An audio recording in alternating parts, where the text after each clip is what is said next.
This is the Transformers Generations Combiner Wars Deluxe Class Air Raid. The figure is part of the second wave of the Deluxe Class series of figures for the new Transformers Generations Combiner Wars toy line.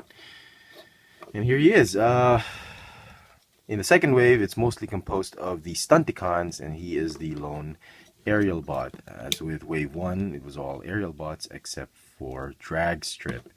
So we finally completed the aerial bots, at least for the first two waves, and for the first few pieces of aerial bots. There is word now that we will be getting a slingshot figure, but it'll be a distributor retailer exclusive. I'm not exactly sure what it is. It's going to probably be Diamond, Big Bad Toy Store, or Amazon, or PX. I don't know. Hope it's not a Toys R Us exclusive or anything like that, because it's going to be very hard. But if it's an online exclusive, then it won't be in short stock. So anyway, here he is. Before we go about that, let me show you the new packaging for the Combiner Wars Deluxe Class series of figures. This is the new one for Wave 2, and rumor has it that Hasbro will be releasing this kind of rendering packaging for Wave 1 as well. They're going to re-release the Wave 1 in this type of packaging. I don't know if that will make any more sense. Maybe for collectors, comic book collectors, they might, but you know what? Hasbro should have released the Combiner Wars this way to begin with. I don't know why they didn't release it without the comic book. Now it comes with the new, not new, but it comes with a comic book with the exclusive IDW Hasbro cover of Skydive, and it says it's issue number 7 of the Combiner Wars, but I'm not particularly sure which continuity of the IDW storyline which storyline of the IDW comic books this is, but it's the part where some of you might know where Devastator isn't entirely Devastator. You see Prowl as the center of Devastator, and I presume Scrapper's already dead. I can't remember which particular issue this is for which particular Transformer IDW comic book, but it's not indicated anywhere. But the title of the episode is Plan for Everything. So if you read up, I don't really read up on the comic books IDW, but if you do, you probably know where it's from. Now it comes with the standard instruction sheet. That's mostly correct. So very, very cool. And here is Silverbolt, the Voyager class body for the Gestalt Superion. As you can see, they're grossly out of proportion, but in the toy line back in the 80s, the smaller jets were really about this size compared to Silverbolt, but on the cartoon they were all the same size. Okay, so essentially this is a heavily redecoed Skydive mold. We'll get to that in a while. This is Skydive, in case you don't remember. They even have the same weapon, amazingly. They didn't change anything about the weapon. They just changed the color for the blaster pistol, but it's the same one. So El Cheapo Hasbro decided to just reuse the weapons. They changed the shoulders and arms a bit. They changed the head sculpt, obviously, and they changed the nose cone for the fuselage of the jet. They obviously changed the jet parts. The tail fins look to be the same, with the slight difference of these fins. The wings, the cockpit is definitely different. The legs are the same. The chest, excuse me, chest is different. Arms are different. So you could argue it's a new figure, but it transforms and feels like Skydive, so it doesn't really matter. Just glad we got this, and I'm hoping we get Slingshot or Quickslinger. Is that his name now? Anyway, so articulate paint apps for the figure, immaculate. I am so impressed with this. Even the bronze on his arms, it turned out very well. The silver on the face, it's nice. I'm not sure how accurate this is, but I remember they didn't have any faceplates back in G1, so I'm very happy with it. Red and white contrast with the black jet. Very nice. Official transformation is really like this, but if you're a big G1 fan like me, the classical look of Air Raid has his wings down like that, actually even like this. They were really they were like robots with jet backpacks back in the 80s, so I don't pose him in robot mode that way. This is my official robot mode for this one, although he's like the Voyager Jetfire that had it up. Okay, articulation for the figure. It's got a ball jointed neck, ball jointed shoulders with a hinge, bicep swivel, hinge elbows, waist swivel, ball jointed hips, hinge knees, and that's it.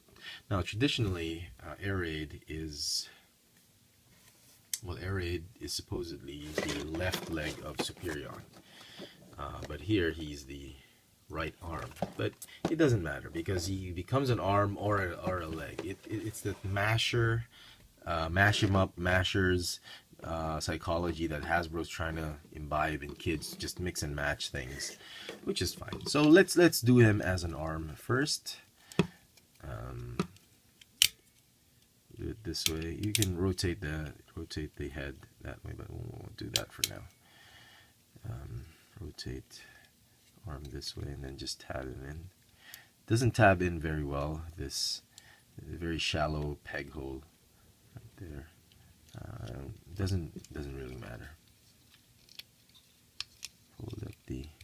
Sorry, robot mode should have been folded up. My bad. That, and then tab it in, and it's really up to you if you want it this way or you want to give it a double jointed elbow. Do it that way, and then you transform the arm. The hand foot gun weapon is a little bit loose, has looser joints now for some reason. Maybe kids were having a hard time, or parents were having a hard time flicking it out, and he can hold his weapon so like that, or however you prefer. Could be like that too, doesn't matter. That's the arm mode, which is the official mode. But I like him to be a leg because G1 he was a leg.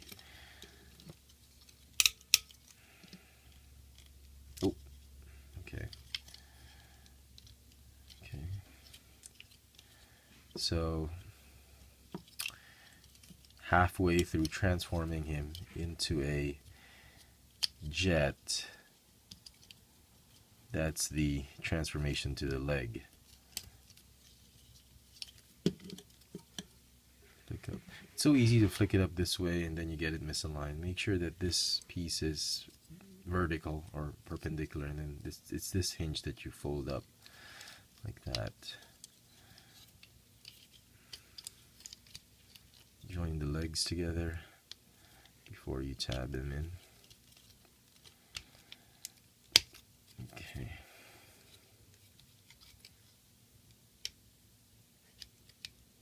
Tab the arms right here. Okay.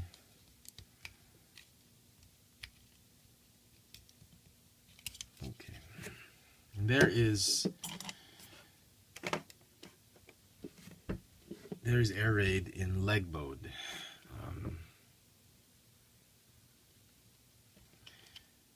Officially, he's supposed to be like this because the knee joint moves like this.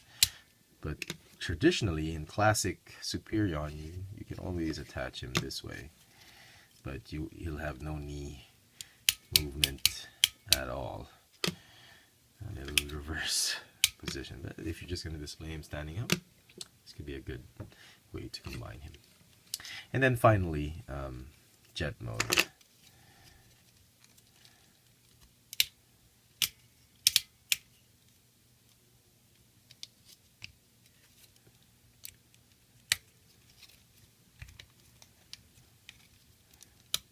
And there you go. No landing gear of any sorts. You can mount the weapons here or underneath the wing, entirely up to you. On top, and that's his alt mode. In G1 it looks more like an F-14 Tomcat with delta wings. Back in G1 he was an F-15C with the solid wings, just like Thundercracker or Skywarp or Starscream, but Combiner Wars, they made him into an F-14. Skydive still kind of looks like an F-16, so it's okay, it's acceptable, I suppose. But I like him as an F-14, don't get me wrong. I like that update. It's not bad. It's still air raid for all intents and purposes.